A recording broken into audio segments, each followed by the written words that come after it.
गतकाली मान्यवर विरोधी दल नेता श्रीयुक्त नवीन पट्टनायक मान्यवर केंद्र शिक्षा मंत्री श्रीयुक्त धर्मेंद्र प्रधान नीट प्रश्नपत्र लीक को लेकर इस्तीफा दाबी कर बहुत हास्यास्पद कथा। गोदरिलो निज गोड़ को अना। विजु जनता दल 24 वर्ष सरकार रहा निजे तार नेतृत्व नौले सेतेबेले को प्रश्नपत्र लीक होता थरे ताकू देखिबार कथा। द्वितीय केंद्र में मनमोहन सिंह सरकार कांग्रेस सरकार समय 10 वर्ष मध्य 18 थर आपणकर नीट परीक्षार प्रश्नपत्र लीक होती। विगत 24 वर्ष विजु जनता दल सरकार समय मध्य अनेक थर प्रश्नपत्र प्रकट होती। तेबे नीट परीक्षार प्रश्नपत्र लीक घटना मान्यवर केंद्र सरकार तदंत निर्देश देवा सहित घटनार संपृक्त 12 जन को गिरफ कर विरुद्ध में दृढ़ कार्यानुष्ठान ग्रहण कर मान्यवर यशस्वी प्रधानमंत्री नरेंद्र मोदी देशवासी को आश्वासना देइछन्ति। आहुरी मध्य कहिछन्ति जे ये प्रश्नपत्र लीक घटना एक महापाप। कथा आसला जे प्रश्नपत्र लीक पर पुनर्बार केंद्र सरकार नीट परीक्षा सफलतार सह करेइछन्ति। तार परीक्षा फल मध्य बाहरी सारी। तेणु एबे दिल्ली जंतर मंतर ठारे किसी राजनीतिक दल माने निजर अस्तित्व को जाहिर करिवार सुजोग पाई जो सुजोग को खोजुले से सुजोग पाई से माने हिंसाकांड माध्यम रे देशर अराजकता को सृष्टि करुचंती।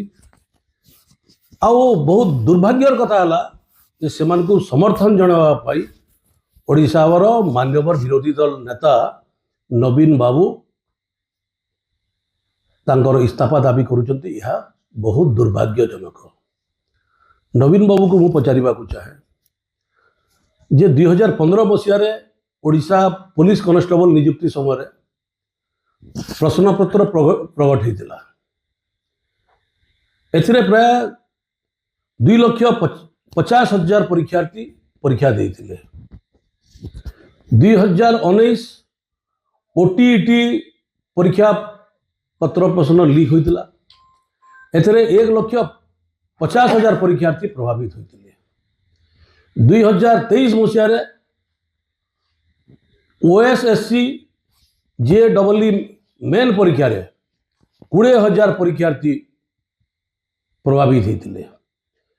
2023 मसीह ओएसएससी सीजीएल परीक्षा 1 लाख परीक्षार्थी मोट 5 लाख परीक्षार्थी प्रश्नपत्र लीक घटना मानसिक स्तर में आघात होते। सेतेबेले नवीन बाबू कोठी थिले केबे तो तांकर मंत्री मान को इस्तीफा देवाई प्रेसर कर नथिले, निर्देश दे नथिले, केंद्र सरकार विरुद्ध रे केबे कहि नथिले। आज ये कथा कहीं कहले एवं नीति नैतिकतार पाठ पढ़ुंट। यह अति हास्यास्पद कथा। नवीन बाबू जो 2024 रे जो निर्वाचन हारी जाइछन्ति से हार को आज भी स्वीकार करिवार स्थिति रे नहीं। आपन जानिथिबे विगत 2014 परे परे नूतन नेतृत्व तांको विरुद्ध रे आरंभ नेले धर्मेंद्र प्रधान माननीय केंद्र मंत्री एवं तांकर जो परिश्रम रे आज मान्यवर विरोधी दल नेता को विरोधी दल रे बसैक पड़ा सेटा से सह्य करि पारु नांती एवं इस्तीफा दाबी करुचंती। बहुत हास्यास्पद कथा। ये कथा को दृढ़ भाव में